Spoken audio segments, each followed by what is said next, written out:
important to have a nice life. Because if you don't enjoy the farm, why would your children ever want to take over the farm if all you do is complain about how sore, tired, and broke you are? You know, like, I feel like we also have a service to make it an appealing life. One thing Robbie and I do that's very different from other people is we actually schedule 2 days off in a row, once a month together, where we leave the farm. My mom lives on farm, so we're very privileged in that way.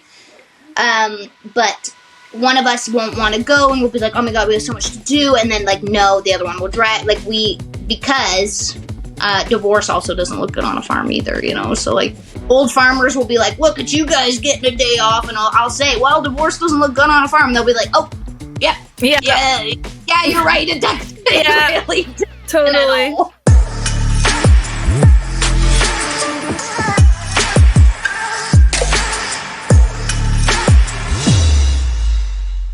Hello, everyone. Today I am talking with Jaymie Thurler, head of Rutabaga Ranch, a certified organic biodiverse market garden in Brinston, Ontario. Rutabaga Ranch has an on-farm farm stand. They sell at 2 farmers markets. The farm has a CSA and also sells to local restaurants. So sort of the whole market farm package. Part of their focus as a farm has been on spring season extension, which we'll talk more about later. They heat their farm exclusively with waste wood from Jaymie's husband's arborist business. As Jaymie says, we love great grub and having a great time growing it. Jaymie, thank you so much for joining me today on the podcast. I'm excited to chat. My pleasure. Okay, so let's start at the beginning. Tell us about your journey to where you are today with Rutabaga Ranch. Oh man, there's like the short and fat, and then there's the long and skinny version. Robbie and I actually both grew up on conventional dairy farms. He worked on his uncle's dairy farm every summer, and my family, I grew up right on a dairy farm. So we both kind of knew when we got together that we would love to be farmers for ourselves, but neither of us were in line to take over the family farm. So we're like, how can we become farmers? I mean, our first ideal was to be conventional dairy farmers because that's what we knew. But obviously, you know, if you don't have millions and millions of bucks backing you, dairy's kind of inaccessible. So because I know cows, then the thought was we would buy a beef farm. And that was kind of the jive. I broke off from my family farm and started working as a social worker because it was important for my mom that I was educated, and the whole kind of MO was to save up to buy a farm, a beef farm in Quebec, probably just because land's a little bit cheaper and we needed a bigger land mass. So I was working with human trafficking survivors in my social work career, ultimately burnt out like burnt toast, and I was like, oh my god, what am I going to do with my life? Whatever, you know, I was working this job to save up to buy a farm, and then I ended up finding a cute little market garden 20 minutes from my house, and I thought, well, this is not what I want to do with my life, but if, you know, worst comes to worst, I work here for a summer, I work outside, and I know how to grow us food, which is a great skill. And then from there, it just like snowballed into vegetable farming. It's kind of funny, like me and Robbie were never really foodies until we started farming, you know what I mean? We wanted to be farmers. We didn't really care so much about the bok choys and the local food scene, so to speak, but now it's just like such a lovely byproduct of the whole thing. So then I worked on this market garden, and a guy from Australia came for a 6-week kind of stage at that farm, and he knew all about Jean-Martin Fortier, who I had no clue about. It sounded crazy to me to farm without tractors because of my conventional dairy background. Mm-hmm. Like I grew up driving tractors with air conditioning and GPSs. Yeah, that's like extreme tractoring.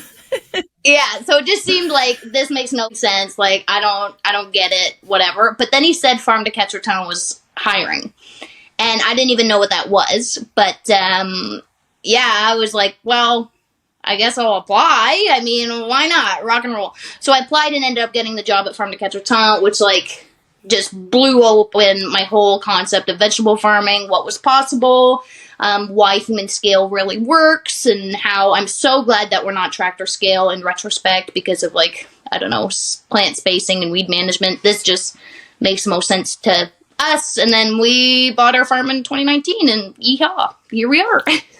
And the land you ended up buying, is it in the community where you grew up, or? Yeah. Okay, So amazing.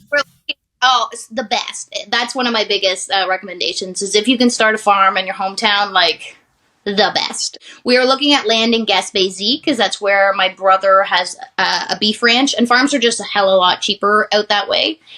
We didn't think there was really anything in our area that was in our price range because land here is some of the most expensive. But right between my family farm and my husband's family farm, so literally like next road north is mine, next road south is his, was this our little farm that nobody wanted. That was the perfect price and had really beautiful soil. So we were like, let's go, girls, and here we are. So is the land expensive in your area because of how agricultural it is and how productive it is? Oh yeah, for sure, for sure. Like our soil here is beautiful. Like, I mean, this is specific to our farm, and even the next road north is more clay. Next road south is a little bit different. But our farm here, like we bought this farm with an organic matter of 6. It's really beautiful sandy loam clay mix. Yeah, it's big. Like the whole area is big corn and soy land, but it's all big farms. Okay. So that just kind of drives the prices up. Mm-hmm. But your parcel was smaller than what people were interested in. Is that why it?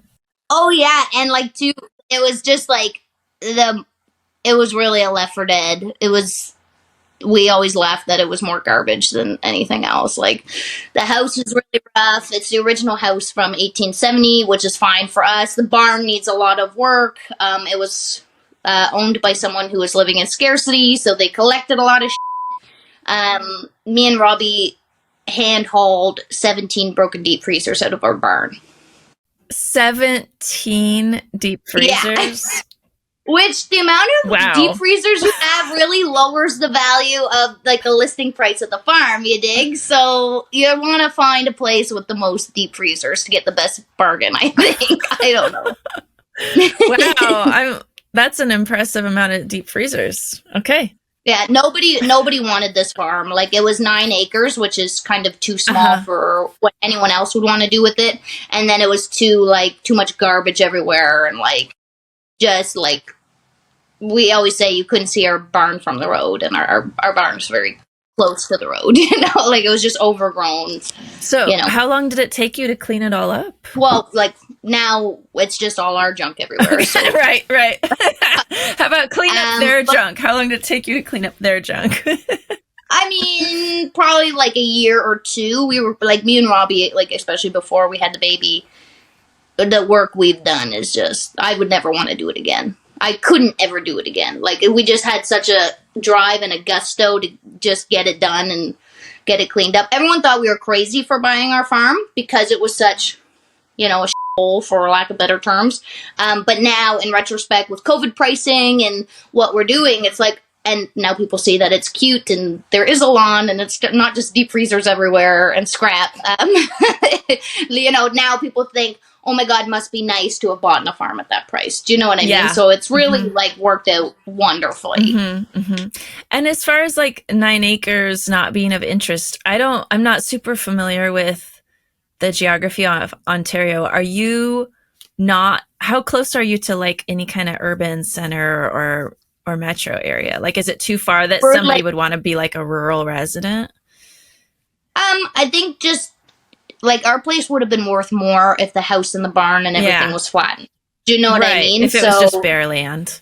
If it was just a 9-acre parcel, someone would have eaten it right up. Someone actually offered me more money than what we paid for after I made our offer. Do you know what I mean? So there was some interest. I think it was just the amount of work that scared people. Yeah. But we're about 45 minutes south of Ottawa, which is a nice sweet spot. Yeah. Okay, I want to come back to that later when we talk about marketing stuff and what you do. But I want to talk more about the soil and the general growing conditions where you are. We have listeners all over the U.S. and Canada, which, as we all know, is like parts of the U.S. are like subtropical and parts of Canada, are very cold. So I have a vague sense of Ontario's growing conditions, but can you talk a little bit about that combination of your soil and climate and how it affects some of your growing choices? Well, I don't really know. I think we're zone 5A or 5B. I don't really know how that stuff works either. I feel like that's something gardeners pay attention to than farmers. Like, how cold does it get in the winter? Yeah, I heard a neighbor say that one time, so that's what I'm sticking with.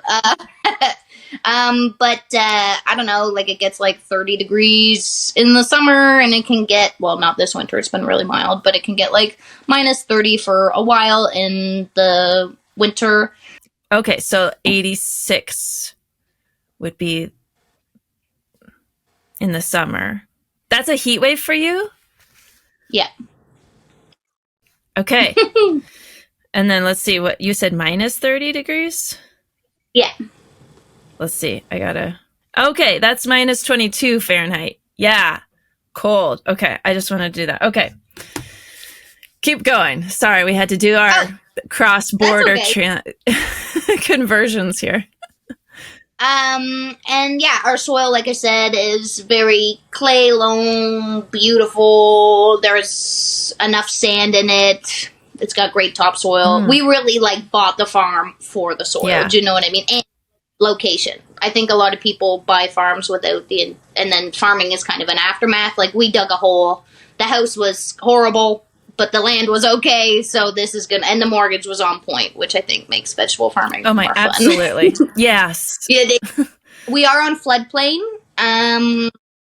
So one of the first things we did that was really expensive and scary, but we had some wonderful help, was tile drain the whole farm, because we wanted to do season extension on the spring side of things. And there's usually a big spring flood. So that helped out a lot. Mm-hmm. Okay. Yeah, you mentioned that spring season extension is an important part of your farm. Why spring specifically? How does that work? And how is that significant for your climate and for your markets where you are? So I guess I can talk in terms of tomato. Mm-hmm.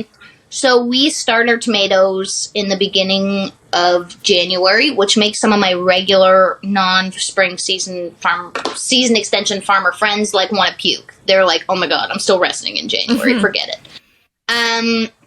So then we usually have tomatoes by end of May, early June, where a lot of other farms don't have tomatoes until August. Mm-hmm. You know what I mean? People who aren't doing season extension in the spring.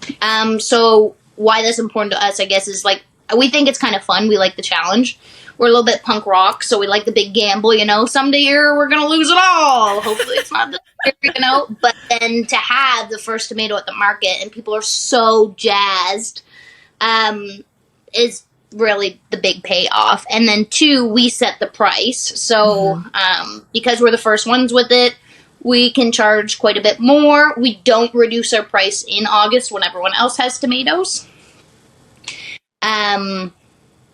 Because we typically, if the customers come see us in May, they're going to, learn more about us, get to know us, really like our produce, and then they stick with us for the rest of the season, even when, other people have tomatoes. So kind of just cornering the market, I guess. And it's gotten us into a lot of restaurants, which was wonderful. A nice side. It was nice. Mm-hmm. Yeah. Okay. So yeah, you'd really get a leg up then on the marketing and then I always joke, nobody's excited about a radish in August quite as much as they are excited about a radish in May. You know what I mean? The first vegetables and the first color on the stand. It's also fun to compete with some of the other old timer farmers. Whenever Little Miss Rutabaga has the first whatever, it's a lot of fun. And then 2, we wouldn't be able to do the season extension we do if it wasn't for Robbie's arborist business. So we heat with all the wood from that, and we heat exclusively with wood. Okay. Yeah, I saw that on your website. So for you in your climate, doing that season extension definitely involves actually heating. Oh, yeah. For hot crops. Is that for the starts, or are you also having to heat anything in the ground too early on? So we only really heat our big greenhouse and our nursery, Okay. so heating for the start. And then our big greenhouse, we do early cucumbers before the cucumber beetles. And then we do early heirloom tomatoes. So those two zones are very much heated. All the early stuff like carrots and lettuces and stuff like that, we start planting about a month earlier than most people. We start planting outside the first week of April, and that's with row covers and caterpillar tunnels and a hope and a prayer and a wish. And just hope it survives. Yeah. And so when does your market start? Or when do you start selling? You have the CSA and there's farmers markets and restaurants. So I imagine some of those start earlier than others. We start selling, like harvesting again, the first week of May. So we try to have like a nice variety for them. Okay. Typically, I'll do just our farmers markets for the first 2 weeks, maybe 3 weeks of May, just because I don't want to get into a position later on where I harvest too much. Like there's a certain unfolding of the farm. And then our CSA usually starts like first week of June, second week of June, and then that's when we just open up and start selling to everything. So, but I like to open my farm stand before. Yeah, let's talk about your farm stand. This is like a newer project, right? Is that accurate? A little bit newer on the farm, or maybe not? Kind of. So I had no intention of having a farm stand. Where we live is like the middle of nowhere. Like Robbie, my mom and Robbie really wanted to have a farm stand, and I was like, absolutely not. What a joke. No one's ever going to come here. We live in the middle of nowhere. None of my neighbors are going to care enough to drive, like, to our little farm, you know what I mean, to do their road. This is stupid. Like, forget it. We're not having a farm stand. Then we bought 60 chickens, and we didn't realize that we weren't allowed to sell our eggs at the farmer's market. We can only sell them off farm gate. That's some stipulation from the big agri wardens, I guess. Oh, really? Like not even with any kind of license or something? Oh, if we had a grading, like a big thing. license, you can't get a smaller. There's one girl, Halfway Homestead, shout out. She's figured out how to do it. Okay. And she a smaller scale operation, and she's figured out how to do it, but it's not really our main jive, and I don't know any other small producers that are doing it. So kind of like, you know, I just assumed that we would bring eggs to the farmer's market. I had no clue. And then we had 60 chickens and the word eggs. And does that also mean you can't sell them through your CSA or through the restaurants? Like, does that restriction apply there too? No, I know for sure no restaurants. Okay. It's to do with like the consent. Like if someone comes to my dirty farm and gets my dirty farmer egg, they're consenting to eating. It's like they know what they're getting themselves into. But if they get an egg from a restaurant, they haven't consented to taking on. Okay, that is. I see the logic there. Right, they don't necessarily know that it's a farm egg that's not gone through the whole system. Is that an Ontario thing or a Canada thing? Because I know that it's different where I am in Oregon anyway. I think we have to, it's been a while since I sold eggs, but I do think we have to get like an egg handler permit or something. Gosh, you guys, don't quote me on any of this. Sorry, it's been a while since I sold eggs off our farm, but I know it, I'll just say I know it was possible. We were able to do it. So I know there's a lot of secrecy with selling homegrown eggs here. Unless it's farm gate specific. But there was a farmer I know, Lux Pastor, shout out. She had a farm store, and she was not allowed to sell eggs in her farm store. They had to be sold at her farm gate. Okay. So really, really on the farm. Yeah. But her farm store was on farm. It was like 20 feet from her farm gate. Okay. So a farm gate is literally your gate. That's not a metaphor for being on the farm. No. Okay. She could sell eggs off her porch, but not in her farm store that was on farm in a barn. Wow. So we always laugh. Our farm stand is a farm stand till the day we die. It's not a farm store. It's a farm stand. Got it. Yes. this is a very specific reasoning for you, but I think this is an important little tidbit for anybody doing smaller scale direct market farming, is finding those little niche loophole designations, especially when you start branching outside of just like vegetables, figuring out what your local laws are, figuring out how you can precisely fit into them. Like, I know here in Oregon, we have a great thing where you can sell a certain amount of prepared foods if you're using your farm products without having a certified kitchen, but there's like limits and you have to do it in a certain way. So it really benefits the farmer to know what those are. And in this case, like to know specifically the language that because somebody could totally mess themselves up, is what I'm hearing. Wow. Yeah, like saying it's a farm store versus a farm stand. Sure.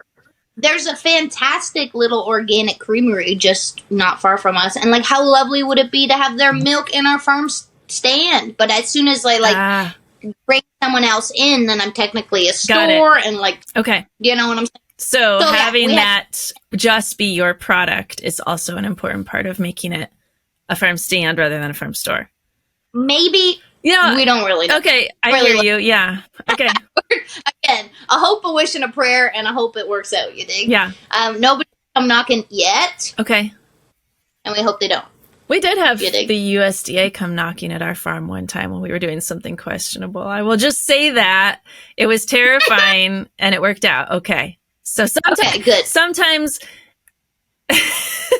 just being like a trying hard person to do the right thing will get you through sticky situations. Okay, so with the farm stand, I've seen the pictures of it. Super cute. Looks like it's a former silo. Is that right? Mm-hmm. Was that a silo that was just already on the farm, or did you bring that in? And how did you retrofit it to make it a farm stand, not a store? Farm stand. So like I said, no intention of ever having a farm stand. I never thought anyone would come here. So we started out just with a little cooler behind. My friend is a chainsaw carver artist, and he made this beautiful little lemonade stand for his daughter.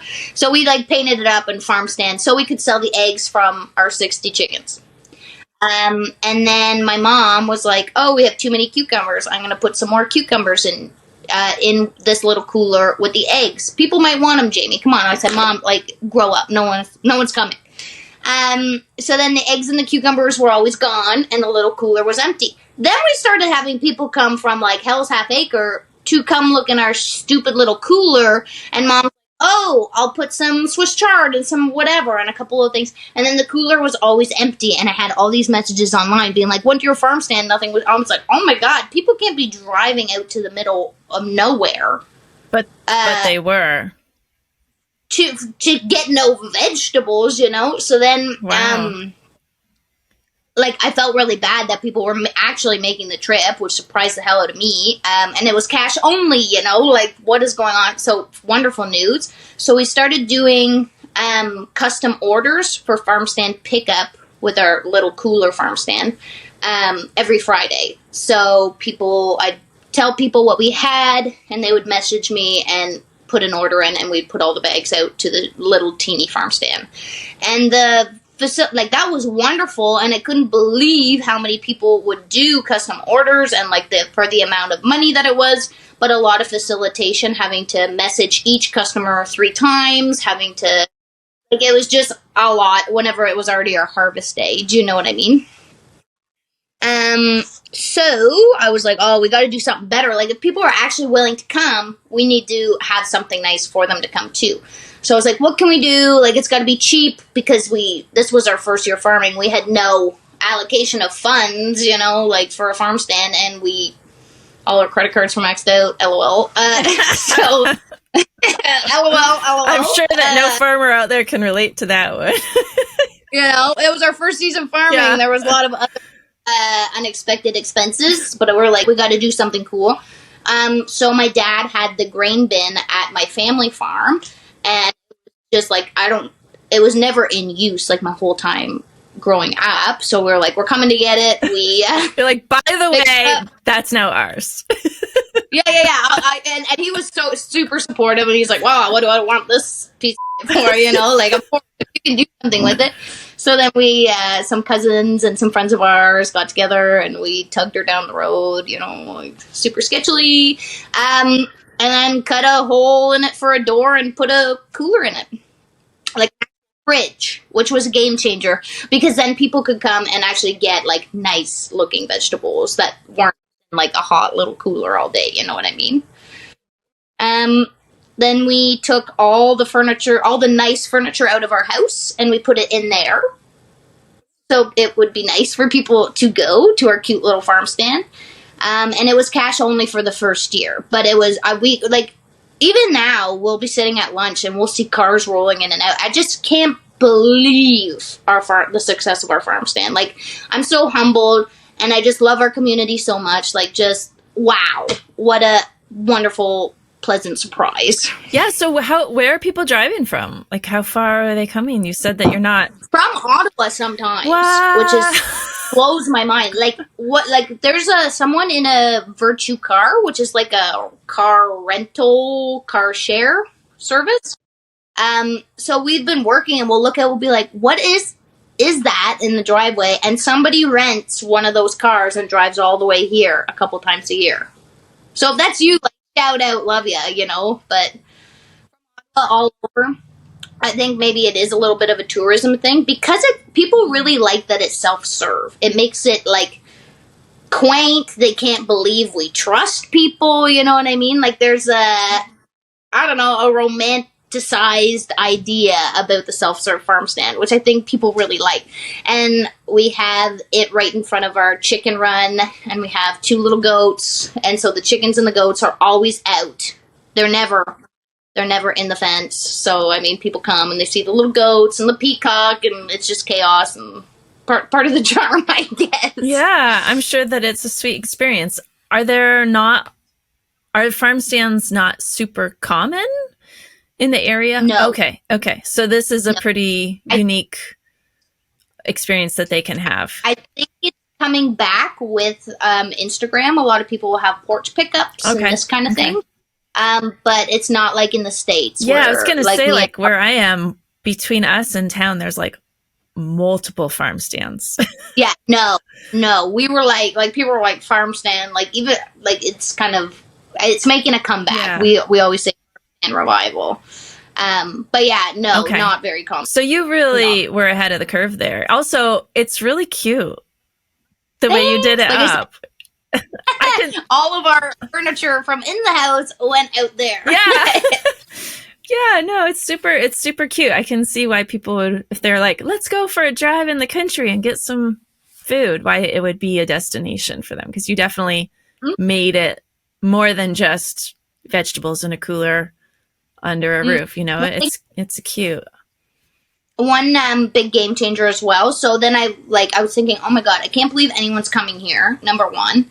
And number two, it's cash only. Like, the only people with cash nowadays are farmers and drug dealers, So, like, and I don't think it's all drug dealers coming to get vegetables here. So, like, that means people are going to the bank. Yeah. You know what I mean? Yeah. They're going to the end stop and, like, then driving all the way. We have to make this more convenient for folks. So we ended up putting a square self-serve iPad setup in there. So we now accept self-serve, debit, and credit, which was game changer. Yeah. Oh, I'm sure that makes it even easier for people then. So people can just like zip, zip, boop, boop. We actually got Robbie's grandma to look over the instructions to see if she could figure it out if she just walk in. And it's very user-friendly, which is wonderful. And then we also accept Rutabaga Ranch CSA gift card. We have like a gift card style CSA. So we noticed that our farm stand was taking a lot of our CSA business because our hours of our farm stand as well, I think, are a big part of the success in it. We're open 7 days a week, 7 a.m. to 7 p.m. Oh, yeah. So people can really go whenever. And, like, they don't have to remember. I remember feeling so disheartened, like, wanting to go visit even some of my friends' cute little farm businesses and being like, oh, I got a random day off. Like, it's Thursday at whatever time. Like, let me check the hours. Closed. Do you know what I mean? They're open 3 days a week. And like, I mean, I guess we can take a bit of a lesson from the big corporations as well. Like, if nobody ever has to think about what time we're open, always just open, it's easy. Yeah. And the 7 days a week, 7 to 7 is so easy to remember too. For sure. And like the reality is like it's not actually closed. Like I don't take the like if you come at 10 p.m. I don't care. Okay. It's just always open. And so we don't have to pay an employee to sit in there either. And I think as well, sometimes, and I don't know if this is just part of my breed or what, but whenever I walk into a farmer's market booth, sometimes I feel like I have to buy something because I'm looking at the person who produced it. You know what I mean? Yeah. People can go to our farm stand. They can walk in. If they don't want anything, it's no pressure, baby. Just back her up and get going. Totally. You know, like, so it just kind of takes the pressure off in a lot of ways. Yeah. And all of this was accidental, but just has worked out. Yeah. Sounds like a happy accident. So, have you had any issues with theft out there, or is this like another sweet spot with being a little bit farther out, like people who go that far, you know? Knock on wood. Yeah, I'm gonna knock on wood for you too. Knock on wood. Robbie pointed out that someone would have to steal like $150 a day worth of produce for it to be worth us paying someone minimum wage to sit in there all day for those hours. That's a good perspective. So if they walk off with one extra bunch of chard, it's still worth it for you. Like, if you're stealing food, you need it. That's fine. What I've always said. I've said this on this podcast before. Like, in our market days, we'd have checks bounce because that was still in the days more people wrote checks. And I was always like, am I going to chase down this person who gave me a check that was bad for $8 worth of vegetables? They really needed those vegetables. Good day. And then two, I feel like everybody else is like our regular clients. Like we have, I don't know, like there's this one gal I have in mind. She like one time didn't have a toonie, and then she's writing me a note and leaving it in the money box, and just like our regular, or like someone forgot their wallet, so they're driving all the way back here to give us $5. Like, do you know what I mean? Like, and I'm like, oh my God, save a trip. Like, next time you come, it's fine. Yeah. Like, don't worry about it. So we're pretty easygoing in that way. I laugh. If somebody steals our iPad once or twice, like, I probably deserved it from my teenage years. You know, someone's going to show up and smash all my pumpkins that are for decor. I deserve it once in a while, you know? Like, it's fine. I'll take the hit. Yes, I hear that too. But I also wrote a note on the back of, because people are always like, what about your iPad? I wrote a note on the back of the iPad. So. Oh. Yep. It says, hey, kid, if you want to be punk rock, go steal an iPad from Walmart, not your local farmers. So, I mean, I feel like that's going to deter a lot of people. Yeah. Totally. Yeah. Well, and again, maybe that's the sweet spot of like being a little farther out. Maybe, you know, if somebody has to do the work to get out there. I don't know. I don't know if people always do that much work just to be rascally. Maybe. But if they, like, I mean, if we get a couple rascals in my lifetime, like, I deserve it. It's fine. Yeah. Yeah. And some of that is just the cost of doing business, right? Like, we can't. Yep. Like, Robbie pointed out, you know, to have to hire someone to be in there 7 days a week, 7 a.m. to 7 p.m. Like, yeah. Yeah. How does that farm stand and the sales fit into the rest of your marketing venues? Because I know you also do the restaurants. You have a lot of different marketing venues. You have the CSA and the market. Yeah, it sounds very complicated, but we figured out a good rhythm. Okay. So whenever it all kind of starts rolling, it just kind of keeps rolling. So the farm stand is probably about, I don't know, 20% of all the farm. Oh, that's income, pretty good. Yeah. I mean, I had really low expectations. Like sometimes people are like, how's your farm stand do? And I'm like, amazing, because someone one time came and spent $100. Like, do you know what I mean? Like, I expected no money. So like having any on-farm sales is sweet, but that also is wrapped into the new farm stand CSA cards as well. Uh-huh. That's part of that equation. Okay. And then, you have 2 markets you go to, is that right? Yeah. And where are those located? Right in Ottawa. Okay. So that is then more urban. So those are probably also serving as a little bit of getting the word out about your farm and probably adding to the interest in the farm stand too in some ways. Absolutely. Okay. Absolutely. People who want eggs. Yeah, a lot. I was really surprised. I didn't think anyone, I was actually kind of mad. I didn't think anyone would want to come to the farm. I didn't think that would be, agritourism would be such a big piece. But like probably the number one question we get asked to at market is, can we come to your farm? Do you know what I mean? So we do a lot of on-farm engagements and farm tour kind of days. So most of that interest comes from the city. But as well, because there's not many vegetable farms in our area, even our neighbors are just like, they want to see how this kind of works. And it's such a different look aesthetically as opposed to a big cornfield. Do you know what I mean? Like to see different colors of the vegetables. Like I think there's a lot of interest in just seeing food being grown, you know. We don't come from families with gardens anymore. Right. I think that's true.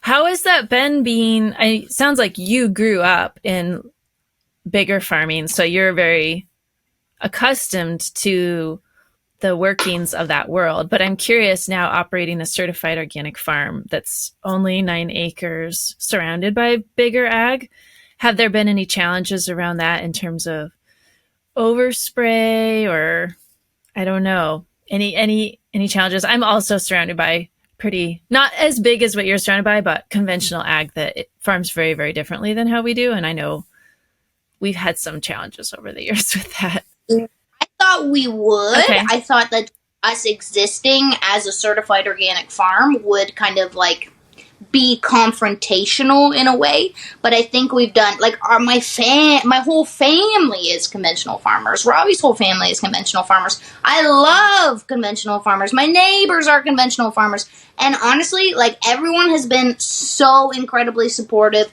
loving, wonderful, and like I think it's because every single farmer, whether you're conventional or not, you remember your grandmother's garden. Do you know what I mean? Remember, have this idea and this like romanticized, I don't know, again, vision of what farming used to be. And then too, for me and Robbie to be 2 young kids from this area who want to stay home and want to farm in this area. Like, we've had nothing but support. Like, honestly, I go to the co-op and I'll be talking about some little piece that I need. And some old farmer's got this in his scrap pile that he hasn't touched in years, and we can borrow it or use it. And, you know, like people are so wonderful and happy to help. And a lot of the conventional farms in this area aren't growing food for people, so they still come and shop with us because they're so happy to have a farmer to support, whether it's organic or not. They don't, you know what I mean? Yeah. So it's been lovely. Oh, that's and wonderful. So good. I know. I'm but again, me and Robbie try very hard to not be confrontational and to be very community orientated. You know what I mean? Right. We're not coming at anybody. Right. Well, and I think that's so great too, that because you're from there, probably people give you a little benefit of the doubt that they might not if you like just moved from the city and we're like, we're going to do this differently. Yeah. But at the same time, it also makes you kind of ambassadors for a different, like a diverse way of farming, a different angle of farming. That's awesome. I think think of us as kind of like bridges, you know what I mean? Yeah. And yeah, too, like my beliefs of farming is very much like, I do think that stereotypically people coming from the city who don't know farmers, who start the organic vegetable farm, they have a very small, sometimes, idea of what farming is to be and how it should be and why isn't everybody. And I understand why isn't everybody. Do you know what I mean? Like, a lot of farming is rooted in family, regardless if you're a 200,000 acre farm or a 9 acre farm. Like, almost every farmer I know is just trying to keep it for the next generation, you know? So whatever that looks like to them. Right. Yeah. You know? Mm-hmm. There's a lot of different ways to be a farmer. That's for sure. So let's shift gears a little. Looking around on your Instagram and your website and following you for a while, I feel like your farm has a very distinct and unique aesthetic on its website and social media marketing. I'm curious. I assume this has been intentional, and I'm curious if you can tell us Like the only word I can think to use is like your farm has a really distinct vibe. And I want to hear if that was intentional, if it's just an outflowing of who the two of you are and it just like spilled over into your marketing. I think it like, I don't know what, we don't know what we're doing. Okay. So it, but it looks like you do. I also think like if we were to be so intentional, it should be specifically like I would have to know, like, be creating content specifically for our ideal customer. I don't even know who our ideal customer is. Do you know what I mean? Like, it is very much just an outflowing of Robbie and I. We're kind of punk rock in a way. I don't know. Like, I feel like we just happen to be very different from other people who are interested in vegetable farming. Like, I think I know a lot of really great farmers who know way more about the ins and outs of growing things. They could be agronomists, do you know what I'm saying? But maybe the reason they like farming is because it is more, you can stay at home and not have to talk to people. Whereas me and Robbie are very much the opposite. Like, I love having a big work team with us. I love schmoozing with customers. I love sharing what we do. I think just me and Robbie are pretty big personalities. Yeah. And you have this beautiful quilt square. There's that's on your barn that shows up in a lot of your marketing. Quilt. Yeah. Did one of you do that, or a friend of yours, or? That was a wedding gift from my mom. Oh, sweet. And that was the first nice thing about the farm. Oh. So when we bought the farm, my first time showing up here, I cried. I was like, what the did we do? Like, there's so much garbage everywhere. It looked like a scrap pile. Mm-hmm. Do you know what I mean? And, like, the house was rough, and the barn did a lot of work, and just like, oh, my God, Mom, how are we ever going to clean? And she's like, I see behind this like, we're going to get cleaned up. We're going to get nice. And I remember the day we put the barn quilt up, it was like, okay, our farm will be nice someday. And it just kind of became, like, and it's really colorful. There's no real meaning behind the pattern. But it's just a beautiful piece of art my mom did. And to have a huge barn quilt like that, like, I don't know, what a cool art piece. Mm-hmm. It's beautiful. And I love that you incorporate it into a lot of your, like, I think you use it in your CSA cards. I think I saw the pattern shows up, and then you take a lot of social media posts, pictures in front of it. So it really feels like an important part of what you put out too. And I guess just, like, kind of, like, subconscious, like, not intentionally, but thinking about it now, like, a barn quilt was very much a kind of homage to women's contribution to farming. So how cool that we're, like, happen to be, not on purpose, the all-girl farm. And then also one of our biggest, points of pride is the humongous barn quilt on the front of the barn. But I also think, too, like, when we bought our house, it was so spooky looking, and, like, all the trim was black, and it just looked so scary and, like abandoned, and, And I asked my aunt, I was like, how can I make this look better? And she said, make it beachy, get some fun-colored paint, and, you know what I mean? So I do think, too, me and Robbie are very colorful people, but also putting a little bit of color, polishing a turd is something... a little bit of fun paint on something can really distract your eye. Yeah. Well, it all comes together well, and so you did a good job polishing that turd.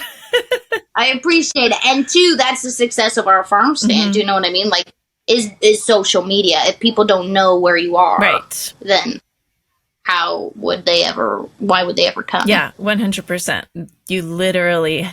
If you're that far out, they're not going to just drive past. So, and it's free. Do you know what I'm saying? Yeah. Like, a lot of farmers will say, like, "Oh, I don't know how you have time to do that." It's like, it's in my pocket. Yep. It's free. Yeah.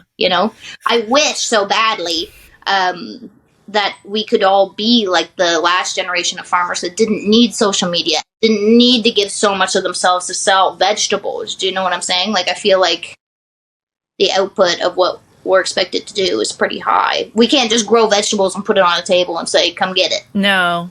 Nobody's rarely. coming. Mm-hmm. Yeah.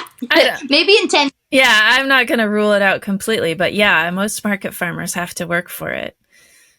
Mm. So, speaking of your social media and the content you put on there, I saw a post you did about a crop failure you had last season, and it was pretty cute. It looked like you even made yourself a little cake with icing that said like "baby's first crop failure" and shared it, which was funny and also very relatable, I'm sure, for many people, including myself. I'm curious why you decided to share about that and what you think that might have been useful to both your customers and our other farmers to know about. I definitely didn't want to. Like, I felt like deep shame when our tomato grafting didn't go. Like, literally, the year before we had a 97% success rate. To the year after, like 3 lived. I remember sending her to my friend, and season extension's our game. Like, our tomatoes pay all the staff for the whole year. It's our biggest crop.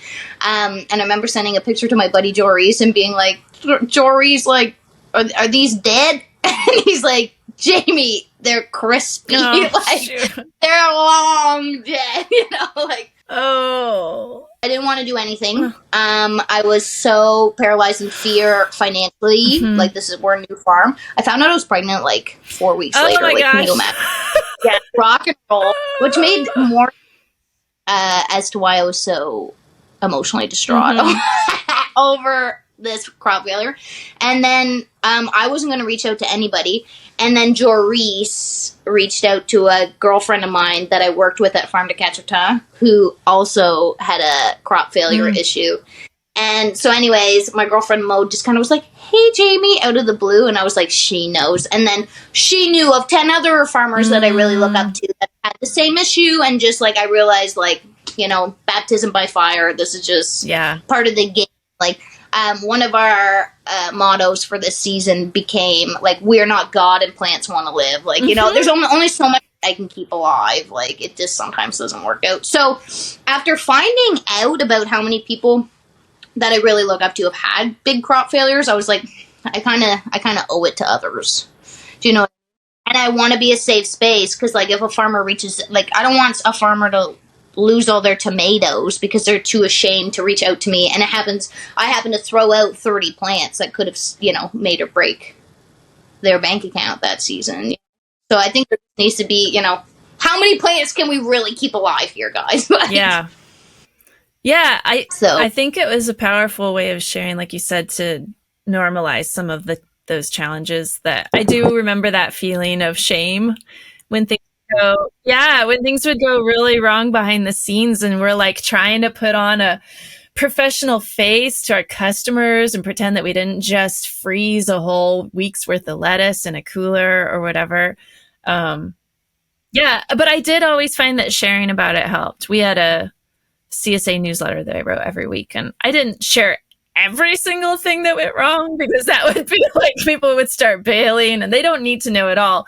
But yeah, it's useful to remind ourselves and others that, like, there's a lot of variables in this business. We can't control all of them.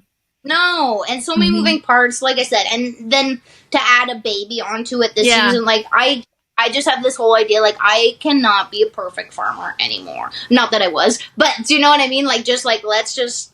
And, like, last season, so that was the season I killed all the tomatoes. And the fact that I killed them myself, okay?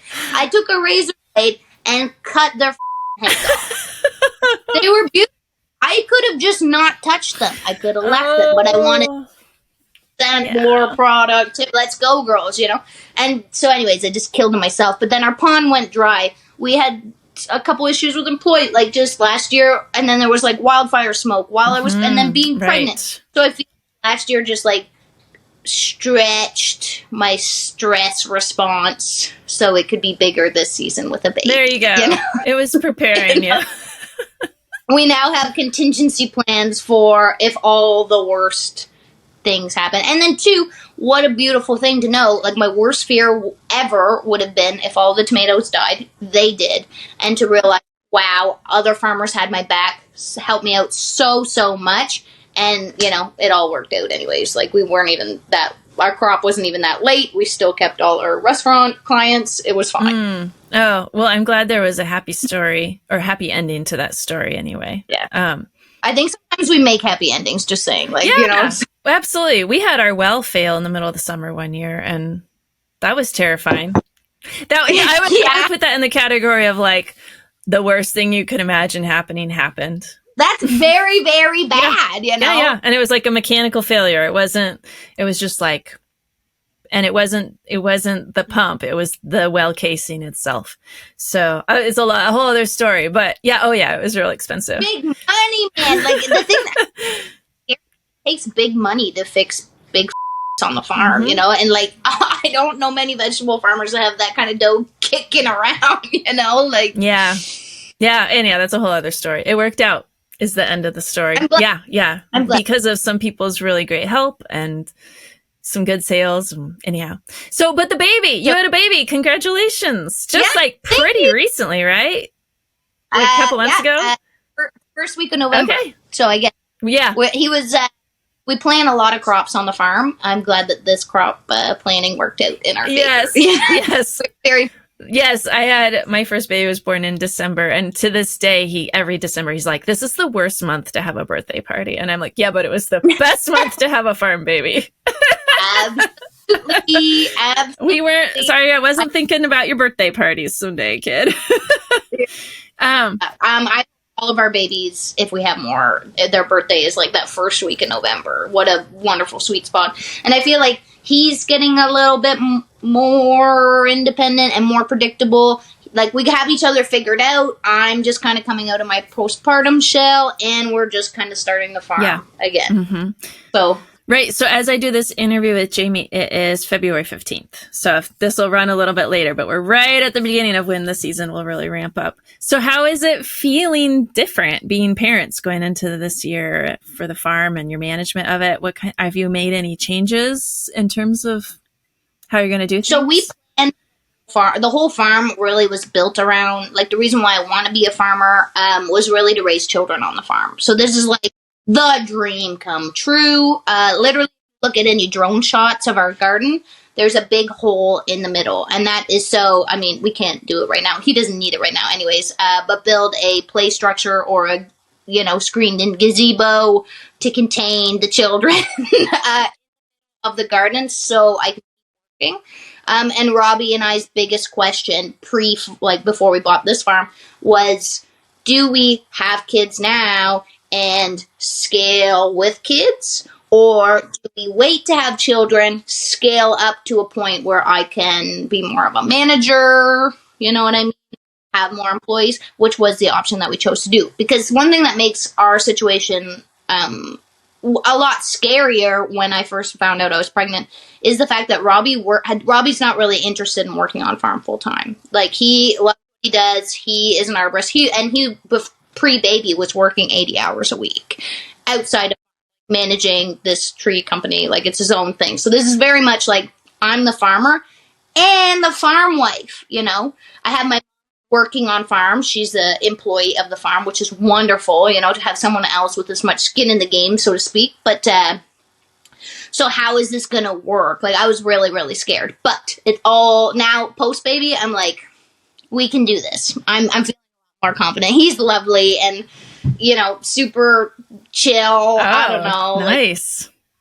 We've really lucked out. I'll knock on some wood again.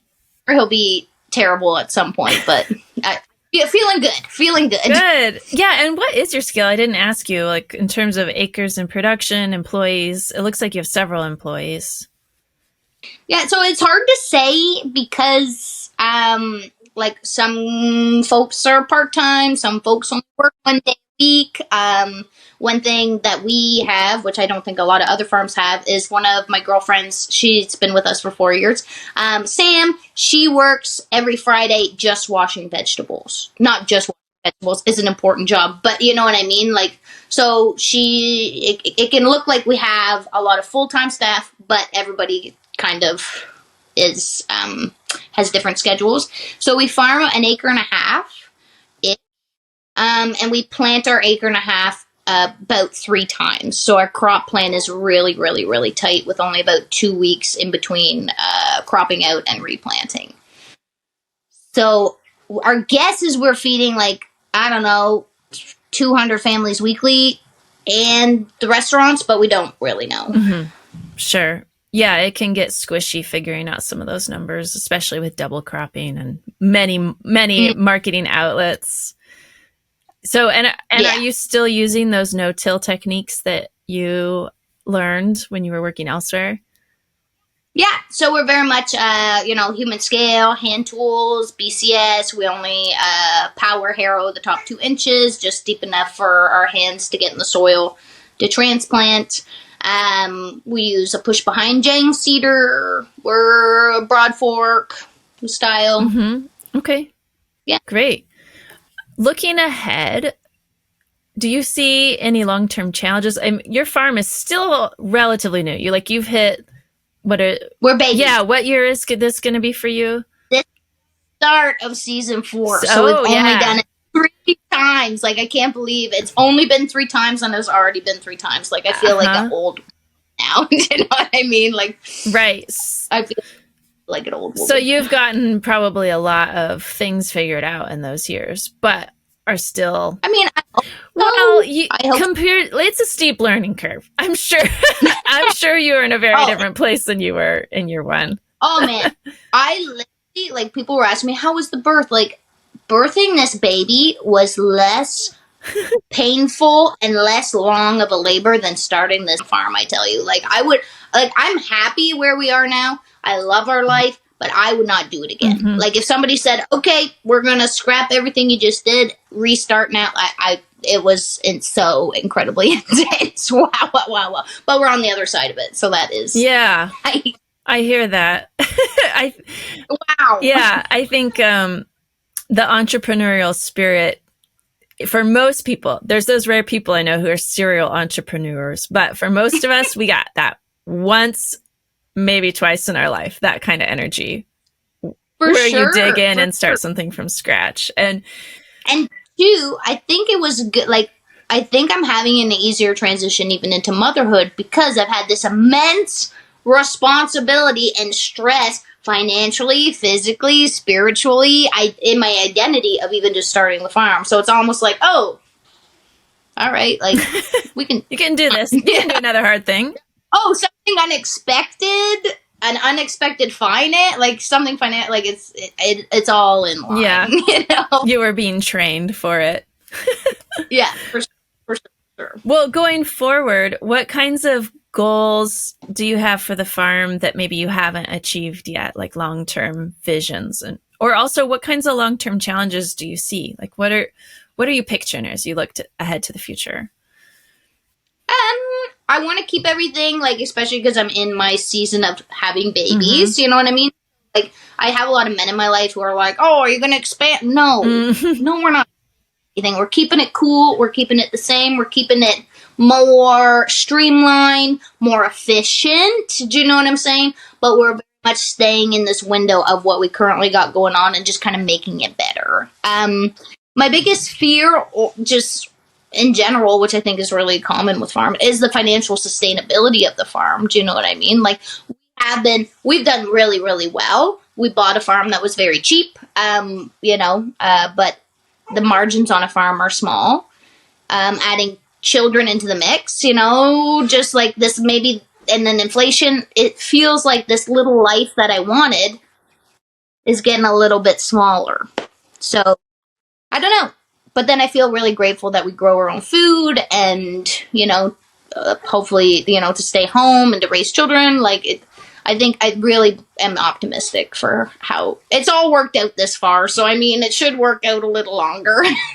Okay. So, Jaymie, I know your time is valuable and now you've even got a little baby awake from a nap. But I have a question I like to ask everybody I interview, since our audience is market farmers mostly, or people who want to be market farmers. I'm always curious about just practical, specific tips and tricks that we can share with each other. To that end, what do you think is the best thing you and your farm have done so far for the farm, just like for farm family life, anything? How has it helped you? Oh man, hard to say. I always feel like I'm asking kindergartners, like, what's your favorite color? Yeah. All of them, the rainbow. Yeah, all of them. I think buying, like, right from the get-go, buying a farm to farm. Do you know what I'm saying? I think a lot of people buy the farm because they want like this beautiful, wow. You can have that later when the farm, if you want to be a farmer, can pay for it. Do you know what I mean? Like, one thing that I'm really grateful for is my dad always said, you know, you buy a farm for the land, not for the house, which is very much what we bought. Do you know? And then someday, if the farm, when the farm works out, the farm will pay for your beautiful home. Do you know what I mean? I think there's a lot of trade-offs that us as farmers have to live this lifestyle. Should it be like that? No. Should farmers make more money? Yes. But the reality of it is, like, the privilege in itself is essentially just to be able to be a farmer. So, like, and it's much more fun to farm vegetables with a little, like, a smaller mortgage. Oh my gosh. I know that's for a lot of people, and I know land access is an issue, but if you can very much figure out, you know, what you can afford to farm, and Robbie works off farm full time, so that's also a part of the soup. He could work on farm full time, but we wouldn't be able to, like, go out for dinner, which we like doing. Right. Do you know what I mean? Right. We like having a bit more of a balance. Like, we could both be at home full time if we wanted to. Yeah. No, I mean, we were just talking in the break when you were going to get your son and nap time about how my husband and I both were full-time on the farm, and it worked for us for 15 years. But yeah, it puts a lot of pressure on the farm. For sure. Mm-hmm. For sure. And, like, Robbie isn't that interested in, he loves that we grow vegetables. He loves coming to the farmers markets with me, and, like, you know, and he loves the problem solving involved and the building and the infrastructure and I got a broken pump, and he's very much a part of the farm, but the day-to-day operations of a vegetable farm. And it makes us have more to talk about at the end of the day. Financially speaking, I like going out for dinner once in a while. You know, I agree. I like, yeah, it's nice. you know, so just, it's more conducive to the lifestyle that we want to have financially. Another great thing we did, starting a farm in our hometown was wonderful. Mm-hmm. Yeah, starting a farm in our hometown and having so many friends and family. But I mean, we're also very privileged that all of our friends and family are farmers. So they knew what it took just to become the first generation on a farm is really hard. So like I said, being able to, like, scrap dive out of people's old farmers' junk piles and stuff was really great. And to just, like, social media. But I do think that I'm very privileged in being an outgoing person. I see how that could be really hard for someone who isn't as outgoing. But social media is free. It's in your pocket. People want to see what you're doing. And you essentially kind of have to sell you. Like, we always laugh that people buy our vegetables because we know their dogs' names and ask about their vacation. It just kind of happens that they buy a bok choy as well. Yeah, totally. Which is, in some ways, unfortunate. You know, like... Yes and no. I suppose if that's a part of the job that you aren't interested in doing, but I do think that a big part of direct market farming is about building relationships. And it's also, I've always thought it's one of the benefits of the job. I mean, I love our customers and our farmer customers. I just started recently, like, very minimally, because I just needed to, like, do something different too, subbing at our local high school. And wow. It's super fun because I know so many people there because I've, like, sold them vegetables. Like, I see these kids in my classrooms and I'm like, oh, I fed you. And that's how it's supposed to be. Yeah. We're supposed to be our community. And customers are supposed to know their farmer, you know? Like, it really is a beautiful way of life. Like, if you can, like, for another big worry for the future, worry that is just burnout in general, which is why we hire so many staff. Yeah. And because I have lived on a farm with a burnout farmer before, I have seen it. And when you're constantly just putting out fires, A, it sucks the joy out of your life, and B, you stop making good choices financially when there's so many moving parts on a farm, you know? So trying to, like, not stay burnt out and, you know, trying to be as financially viable as we can, to avoid burnout and have like a nice life, because it's important to have a nice life, because if you don't enjoy the farm, why would your children ever want to take over the farm if all you do is complain about how sore, tired, and broke you are? Like, I feel like we also have a service to make it an appealing life. One thing Robbie and I do that's very different from other people is we actually schedule 2 days off in a row, once a month together, where we leave the farm. My mom lives on farm, so we're very privileged in that way. But one of us won't want to go, and we'll be like, oh my God, we have so much to do. And then, like, no, the other one will drag. Like, because divorce also doesn't look good on a farm either, you know? So, like, old farmers will be like, look at you guys getting a day off. And I'll say, well, divorce doesn't look good on a farm. And they'll be like, oh, yeah, you're right. It doesn't. Yeah, really totally. Yeah, people can be very critical of important self-care until you remind them of like what you are specifically trying to avoid. And they're like, oh, no, I get it. Yeah. And why work so hard if we're not going to get to enjoy it together, you know? Like, yeah, your life is happening right now. I don't know that was something I fully appreciate. I mean, we had tons of fun in the years we were starting our farm in our 20s. But there was a lot of stuff that we also just deferred, thinking like life was still out there once the farm was established. And looking back, I don't really have any regrets, because we were having fun starting our farm. I mean, when you're like with someone you like and you like the work, it is really fun, even if it's hard. But, you know, there were years where we like didn't travel to go to weddings and missed my 10-year high school reunion, and I don't know. Maybe it would have been important. Maybe if I could do that over, I would have made some of those things work a little bit more, realizing like, oh no, if you don't make space in your life now, it gets harder to do it later too. I don't know. For sure. Even in the choice of having a baby, like, because again, we were very privileged in being able to plan and it working out like that. The farm, like the whole reason for the farm was to raise children on farm, but it was becoming like, I was like, I don't see how this will fit into our life at all.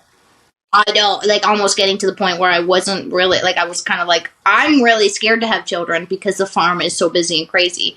And then now on the other side of pregnancy and postpartum, saying like, oh, wait, I am the creator of my universe. Like, this will work because, you know, like, we're going to make it work. And I don't think I need to be just a stressed out, like, spread thin woman to make it work. Like, we'll hire more help. We'll take a loss financially. Do you know what I mean? Like, we're going to do it anyways. So let's just do it. Yeah. Good. Awesome. Well, congratulations on all that. Is there anything else you want to share with our audience that you want people to know about your farm or you or the story? I don't think so. Just do it. I guess. I don't know. Like, even if you're scared, but like we're still scared and we're still doing it. So if you want to start a farm, you can be scared and do it. There you go. Wonderful. And if people want to learn more about you, where do you recommend they find you? Rutabaga Ranch on the web, social media? Yep. So we have Instagram, Rutabaga Ranch, Facebook, Rutabaga Ranch. Our website is rutabaga-ranch.com. I definitely recommend following us on Instagram. Like, we're a bit of a party over there. Yeah, I agree. It's fun. You have great uplifting content. Thank you. Well, it was so nice to meet you, Jaymie. Congratulations on everything with the farm and the baby, and I look forward to seeing what you do going forward. Thanks so much. Take care. Thanks for having us. Bye.